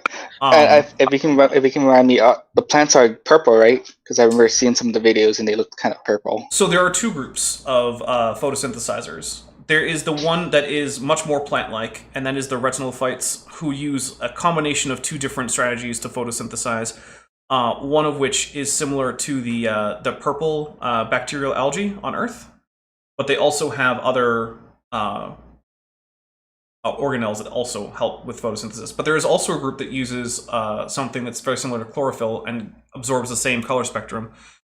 And but they are mostly motile, and they also gain additional calories from feeding on things. But they're also not animals. They do not have an internal digestive system. They have only a sort of distributed... Is the sun similar to our Earth's sun? Yes, it is slightly smaller and cooler. Actually, I can... But it's speaking in the green spectrum then. Yes, it is. So, and we have two... So you will likely... Yeah, Okay, because so the explanation... One explanation for green plants is that the sunlight is actually peaking in the green part of the spectrum, more or less. So there's an excess of green light. Yeah. There's an excess of green light. So it's like they don't absorb green light, so it can bounce about within the plant tissues. So they get more out of it. So the wavelengths got shortened. Yeah, that's one explanation in any case. The star is a type G8V with a mass of 0.87 solar masses, a diameter of 0.9 solar radii, a surface temperature of 5,385 Kelvin, a luminosity of 0.57 solar lumens, and its habitable zone is from 0.72 to 1.0 AU. So Earth would be very cold if it were Earth would be very cold if it were orbiting this star, but at the same distance, it would still technically be okay. Okay, so all the climates and biomes should be similar to Earth. Like the equator should be heavily forested, and other things like that, right? Yeah, generally speaking, the overall weather patterns are going to be pretty similar, and that was intentional so that people have some kind of basis on like, what are we doing here? What's the? Oh, okay. Yeah, it also has. Well, I was. It has a moon. The planet, like I've got all sorts of the. Oh goodness, we lost. Yeah, we lost Ryan and. But hey, we got HM. I was about to ask because I wanted to see what kind of plants I should actually start making, so I could just put them around the equatorial region, since that's how plants on Earth kind of got their start, at the equatorial regions of the planet. Yeah. But hey, HM, what's up, man? Hello. Hey, welcome to the hangout. Kind of nervous, to be honest. Oh, you don't have to be nervous. We're nice. Plus, I'm not even in person, so even if I wanted to, I couldn't actually attack any of you with my giant teeth. And it's a great idea for an avatar, by the way. I've been kind of fumbling with my own avatar for years. Well, hey, kind of stick figure at first, and then made a little drawing. Now I'm just showing my own face. I do take commissions if you really need an avatar. So there is that. Which is actually something I don't talk about much on this channel, but I do actually take art commissions. So if you guys want some art in particular, you can contact me, and there's a fair chance that I will get you some. Yeah. Do you charge too as well? How much do you charge? So what I usually do for my pricing, is I base it off of how long I expect it to take, and then I will actually give you the price based on how long I think it will take. And if I'm wrong, then I'm wrong, and you don't have to pay any more or get any money back if it takes me less time than I thought. But what I usually do is I assume, depending on exactly how hard the task is itself, somewhere around like 15 to 20 an hour, and then I just figure, okay, how long is this likely to take me? And so if it's going to take me like an hour, just give me $20 and I'll get you the thing. Okay, because I need to change my profile pic. Yeah. But if it's going to be something that's going to take me like a solid week or two of work, I'm going to charge as if you were basically giving me a full-time job for 2 weeks, because that's essentially what you'd be doing. So there was someone who wanted a full 3D and rigged for animation character, and I said, okay, I mean, I can do that for you, but it's going to take me, probably somewhere around 100 or so hours. So you're looking at a pretty hefty price tag on that, because the thing is, you can buy. So there's a difference between the price that you would pay for a model if you were to just buy it off of, say, like Turbo Squid or Sketchfab or something, right? Because you can buy 3D models, but that's the price for something that's just permanently on sale. So it's just always causing some background income to the artist. But if you say to an artist, I need this specific thing for me to have, you're asking the artist to spend that same amount of time that they could have made doing something that they can sell to everyone, and doing it for just you, which means you have to give them enough to make that worth it, which is one of the reasons why pay your artists, people. Artists do hard work. Yep. It is not easy. It takes time to learn how to do art. It takes skill. It takes a certain level of aesthetic sense. Exposure is not payment. Right. Yeah. So pay your artists. Do not expect free art. Yeah. Okay. I use a lot of art from. Oh, sorry. Nix. Danish debater for 20 kroners says, "Do it for the exposure." Yes. Yes. Yeah, you can die of Danish exposure. debater. Hi. Hvordan går det? We're switching languages on the stream. Not like that doesn't happen. Yeah. Actually, that actually reminds me. So recently it came up that someone was commenting on one of my videos, and I was having a little trouble making it out. And guys, if you're not comfortable in English, go for your native language. There's a pretty good chance that between machine translation and not being a dummy, I will be able to figure out what you say. And so in this case, we switched. My commenter switched to Spanish, and all was good. Like, okay, now I get what you're asking. And so yeah, if that happens to anyone who's watching, like English isn't your first language, you're not super comfortable in it, people don't always understand you, feel free to just say, hey, I speak this, here's my comments, I don't know how to say it in English. And it's very rare that you will end up using a language that I'm not capable of at least getting through with the aid of machines. So, and often, or not often, but sometimes I don't even need the machines to help. Sometimes it just works. But yeah, so this channel does not have an English-only policy. A wild Bob Knob has appeared in chat. A wild Bob Knob? Oh, Bob Knob, what's going on here is that we're doing open mic night for another 15 or so minutes. So we're just inviting anyone who wants to come on. Actually, I will repost the join link, since now we're getting to the sort of like last call. Last stretch. Yeah. But HM, do you want to go by HM? Yeah, sure. Okay. Well, I mean, that was your. I just say that because that's what I see you as in the chat. I'm still getting, the courage, because, yeah. Hey, man, you know what? We're a friendly bunch. So was there anything that you wanted to ask about or talk about? Yeah, I just wanted to know how you were doing, how overall the project was doing, because the project is much bigger than I thought it was going to be. Yeah, there's a reason why Dapper is going to go see Psycho Killer here for Face. So, speaking of which, Dapper, I actually have a thing I want to mention after HM. Done answering HM. So I'll just go a little bit again over the Speculative Evolution project. So we are currently looking at having somewhere around 60 organisms in phase 2. And I was expecting more on the area of like 20 or so. So this thing has blown up considerably more than I thought it would. And also, as a result of the very disparate art styles, and also the fact that some people, and there's no, this isn't a bad thing, some people are not great at art in the first place. So by the end, I expect everything to have a 3D model, including the infirmignathid and proboscignatid, which were Erica's submissions, which she drew lovely pictures for, which are going to stay up. Those pictures are not going anywhere. Yeah. But I will probably also make 3D models for them so that the art style can be very consistent throughout the entire project.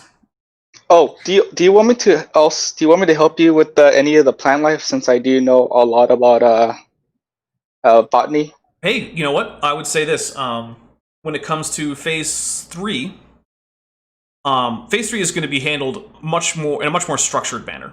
Okay. But actual templates. Yeah. So I want to talk about phase 3 a little bit because I have very vague submission guidelines for phase 2, and so I got a lot of vagaries. But there is going to be a template that you can follow with what sections you have to include, which sections I recommend you include, and which sections are completely up to you, include or not, in terms of like the anatomy morphology section required. You must write an entry in there.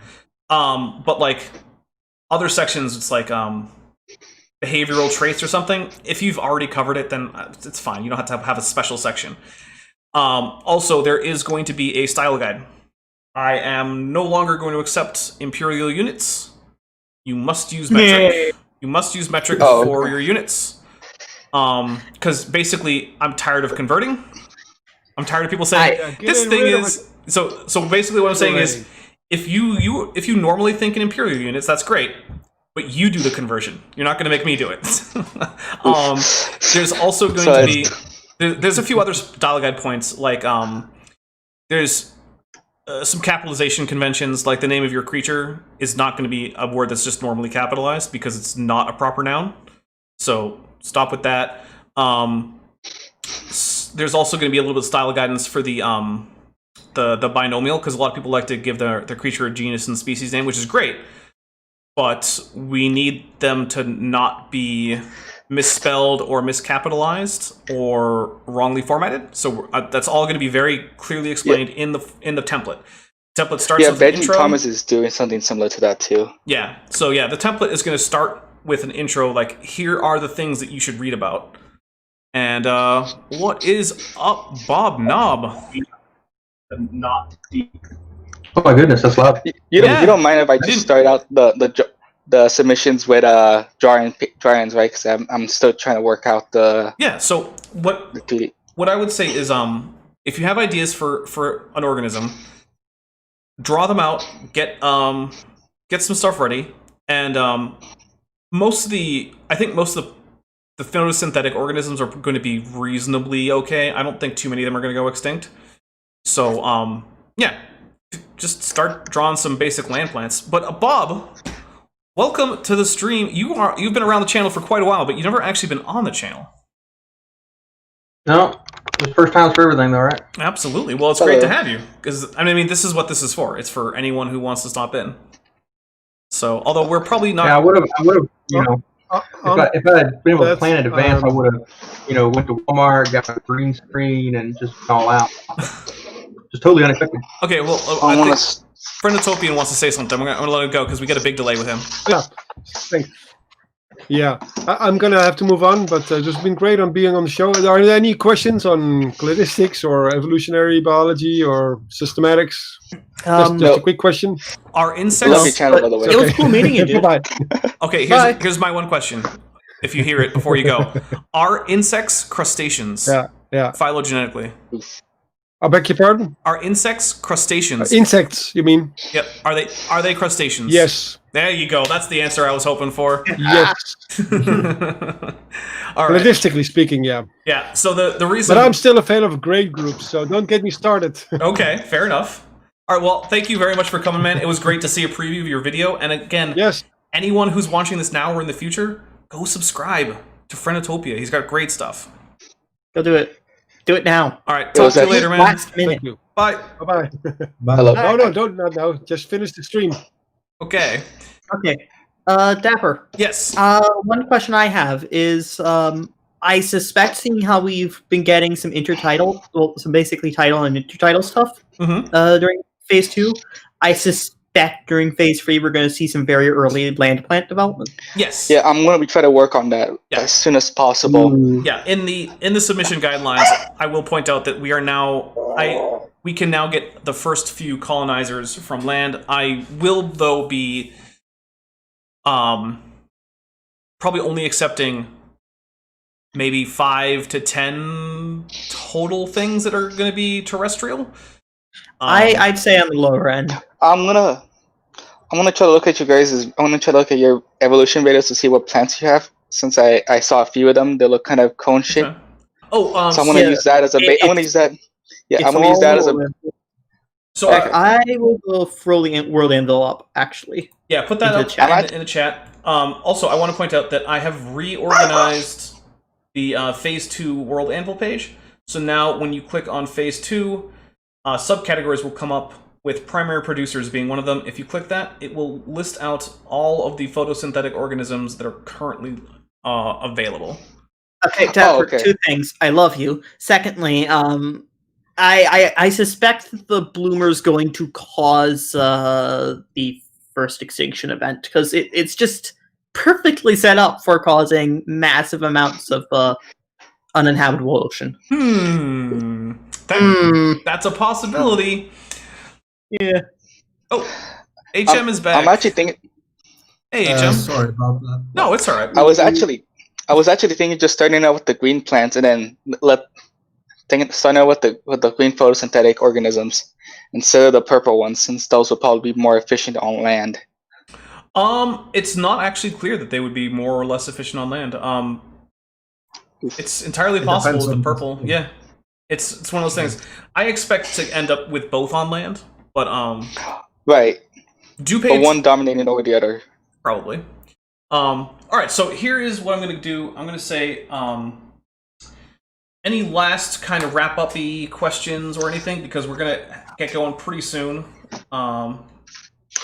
Okay, let's do this for SFT, who may or may not watch this later in the future. Dapper, how far back did birds diverge from theropod dinosaurs? Birds diverged from within theropod dinosauria as a distinct and identifiable group around the middle of the Jurassic period. So, and there you go. Not 65 or 66 million years ago at the end of the Cretaceous. Crown birds were already around by the end Cretaceous. In fact, members of very modern groups like Anseriformes, which is the waterfowl, were already around at the end of the Cretaceous. So Nestle20 asks, what type of sun does your planet revolve around? I saw a recent paper that describes why plants are green, and this changes depending on the type of sun. So it is a G8V type star, which is very similar to the sun, although not identical. But that's also on the World Anvil page. You get all the astronomy data. Like, you know how when you open up Wikipedia and it's like a page on like an astronomical object, you get all this like orbit data and like what the circumference is and all that? Yeah, that's It's jargon. Yeah, it's jargon. That's on there. It means nothing. It's jargon. Stop trying to confuse me, evolutionist. Oh my god. All right, so that was TD Lane's wrap up. Let's go to Bob Knob, because he is the next person I see. Bob Knob, what do you got for us? Any final thoughts? Now that they're basically your first thoughts too. Yes, my initial thoughts. Yes. I'm actually just flipping through the website right now. I guess I'll just go with something maybe not exactly what we're talking about here. Are my chickens dinosaurs, and can I, through selective breeding, can I breed them to have teeth again? And eat people I don't like? So yes, they are dinosaurs. I don't think that selective breeding will be sufficient for you to get them to have teeth. One of the problems with birds is that their enamel gene is broken. So one of the things that happens to genes is if they're no longer under selection, they are free to mutate in ways that can completely break them. Humans have something similar where they have what's called the gulo pseudogene. The gulo gene in most mammals synthesizes vitamin C. But in some point in the ancestry of primates, they were getting sufficient vitamin C in their diet that synthesizing the vitamin themselves was no longer important. And when the gene broke, it wasn't selected against because there was no harmful effect. But that is why now humans get scurvy.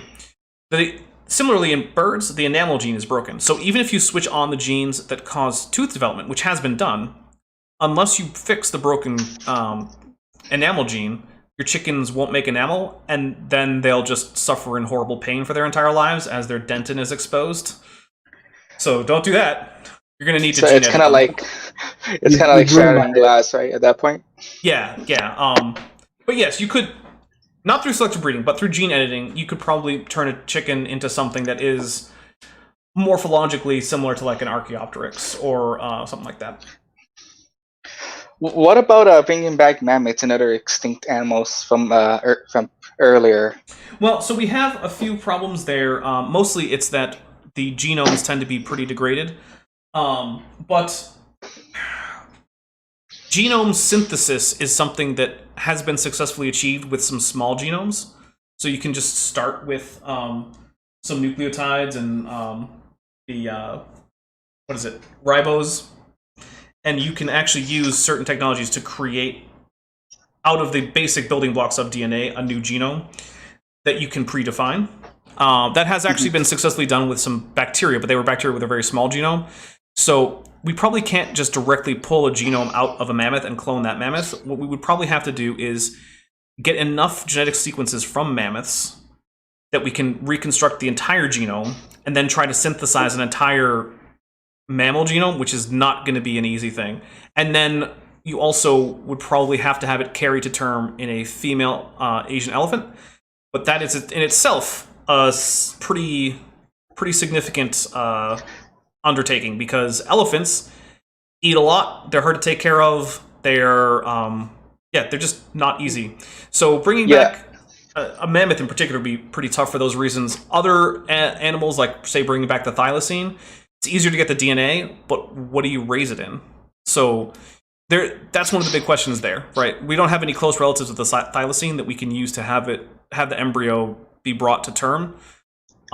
So there you go. And we'll go with HM. HM, what do you got for me before we sign off out of here? I do have a question. It's about Cretaceous mammals. Okay. And here's the thing. What exactly makes a mammal? Because yeah, that's actually a tricky question. So it's kind of tricky.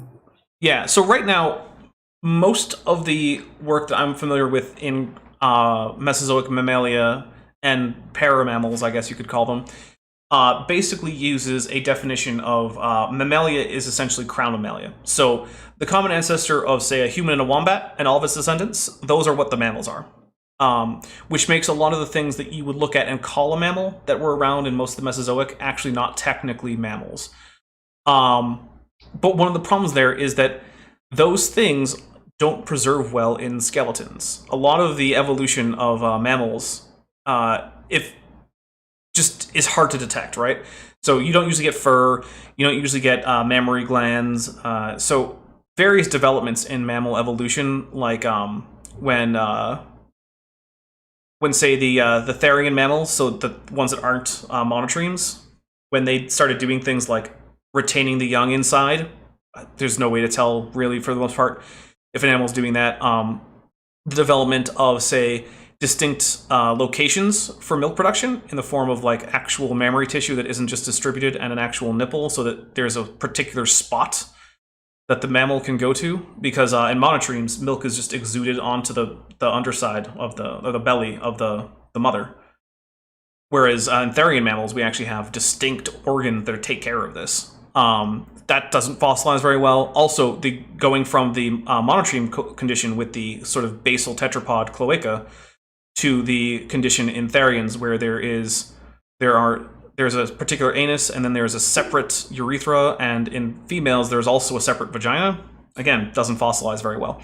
So you have to rely on basically intricacies of dentition, because that's the only place where mammal skeletons are interesting, is the skull. Mammals have the most boring postcrania. Yeah, that's actually something I've made a point of. Like, Creationist says, Hyrax and Hyracotherium skeletons look a lot alike. Yeah, all mammal skeletons do. It's boring. They actually don't look that much alike, though. No, they don't, and that's the hilarious thing, because it's two opposite sides of eupharians. You have Boroeupharia and in Afrotheria. Afropairs. Yep. It's opposite sides completely, and it's just like, I heard the same argument too when people say like, "Oh yeah, marsupials are just oversized rodents." No, they're not. Nope. In fact, actually, humans are closer to rodents than rodents are to marsupials by a lot. Right. Humans are closer to every other placental mammal than any placental mammal is to marsupials. True. Well, also, humans are closer to rodents than they are to most other placental mammals. Yeah, that too. You're significantly... humans are much more closely related to mice than they are to, say, horses or dogs, who are more closely related to each other than they are to mice. If you get a picture of a human, a mouse, a macaque, and a horse, you say which one is the odd one out? It's the horse. The horse is the one that you should throw out of that group.